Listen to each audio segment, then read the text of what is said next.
여러분, 사진 찍는 거 좋아하시나요? 혹은 SNS에 올릴 사진 얼마나 정성스럽게 찍어보셨나요? 우리가 정성을 들여 사진을 찍다 보면은 사진에 있어서 중요한 요소 중 하나는 빛이라는 것을 알 수 있습니다. 우리가 빛에 따라서 분위기가 바뀌기 때문에 그만큼 사진을 찍을 때 다양한 빛들을 사용하게 됩니다. 지금 이 스튜디오의 빛처럼 강렬한 조명을 사용할 때도 있고, 아주 어둑어둑한 분위기에선 작은 촛불을 사용할 때도 있고, 은은한 달빛 혹은 강렬한 햇빛 등등 다양한 빛을 사용하게 됩니다. 그래서 오늘은 빛과 관련된 메시지를 하나 나누려고 합니다. 오늘의 말씀은 마태복음 5장 14절부터 16절 말씀입니다. 이런 말씀이 나옵니다. 너희는 세상의 빛이다.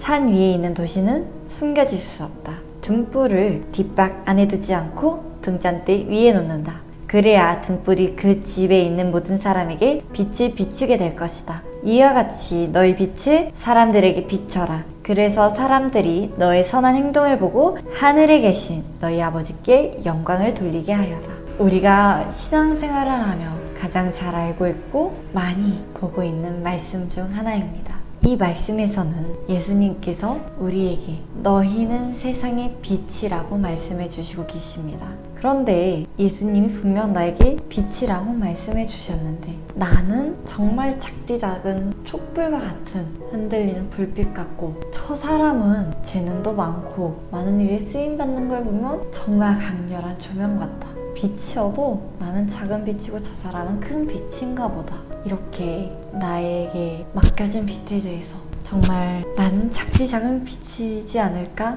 이런 고민을 하신 분들 있으실까요? 하나님이 빛이라고 하신 건 맞는데 내가 과연 정말로 이 세상을 비출 수 있는 그런 큰 빛은 아닌 것 같고, 그러한 고민이 빠질 여러분을 위해서 이러한 메시지를 나누고자 합니다. 하나님께서는 우리를 빛이라고 하셨습니다. 그런데 그 빛에 대하여서 너는 이러한 빛이야 하고 정의를 하시지 않았어요. 너는 그저 이 세상을 비추는 빛이야 라고 말씀해 주셨습니다. 빛의 역할은 무엇인가요? 빛의 역할은 무언가를 비추는 역할입니다. 그것이 잘 보이도록, 잘 나타내도록 그저 비추는 역할입니다.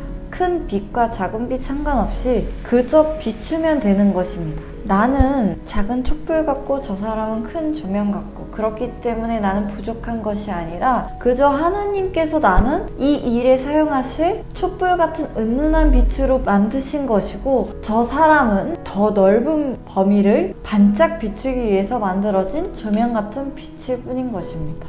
예수님께서는 이 말씀에서 너희가 세상을 비출 때 큰 빛으로 비춰라, 작은 빛으로 비춰라, 그런 말씀을 하신 것이 아니라 그저 빛이라고 하셨습니다.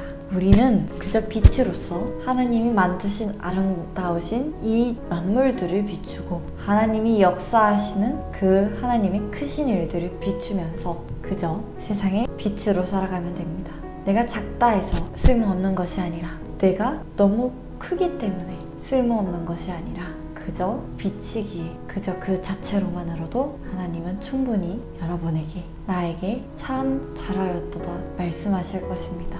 그렇기에 우리는 그저 세상의 빛으로서 나에게 주어진 그만큼의 빛을 비추면서 하나님의 선하심을, 예수님을 드러내며 살아가는 오늘의 빛이 되는 여러분이 되시길 간절히 소망합니다.